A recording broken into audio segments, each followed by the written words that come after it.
آپ دین کا کوئی بھی مسئلہ دیکھ لیں، نکاح ہے کتنے گواہ؟ دو، کوئی بھی گواہی دینی ہے کتنے گواہ؟ دو، لیکن یہ ایک ایسا معاملہ ہے اتنا سنگین اور اتنا یہ تحقیق طرف معاملہ ہے کہ اس میں اللہ عز و جل نے فرمایا کہ 4 گواہ ہونے چاہیے، جس کے پاس 4 گواہ، کیونکہ جب کسی عورت کو الزام ایسا لگ گیا اس کی تو زندگی برباد ہوگی نا، تو یہاں پر 4 گواہ درکار ہے۔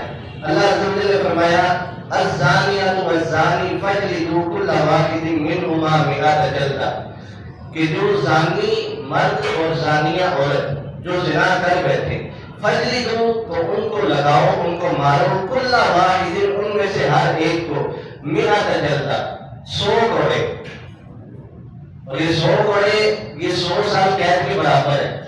جس طرح کا وہ کوڑا بنا ہوتا ہے اور جتنی زور سے وہ لگتا ہے، وہ 100 کوڑے اگر انسان کو لگے تو اس کی چمڑی اس کی ہڈیوں سے جدا ہو جائے، اگر صحیح طاقتور بندہ لگائے تو 100 کوڑے لگائے جائیں گے دونوں میں سے ہر ایک کو۔ وَلَا تَأْخُذْهُمْ بِهِمَا رَأْفَةٌ فِي دِينِ اللَّهِ إِن كُنتُمْ تُؤْمِنُونَ، اور تمہیں ان پر ترس نہ آئے، کیوں؟ کیونکہ یہ اللہ کی طرف سے مقرر کردہ حد ہے۔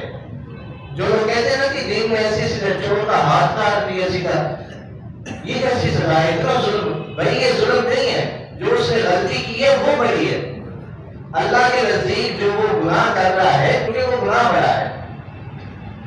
اگر وہ جو زانی مرد اور زانیہ عورت ہے، اگر وہ شادی شدہ ہو، اگر وہ شادی شدہ ہو تو پھر ان کی سزا کیا ہوگی؟ پھر ان کو رجم کیا جائے گا، اور رجم کیا ہوتا ہے کہ ان کو کھڑا کر کے یا تھوڑا سا زمین میں گاڑ کے، جیسے وہ رواج ہے، تو تمام لوگ حلقہ بنا کر کھڑے ہوں گے اور اس کو پتھر ماریں گے یہاں تک کہ اس کی جان نکل جائے۔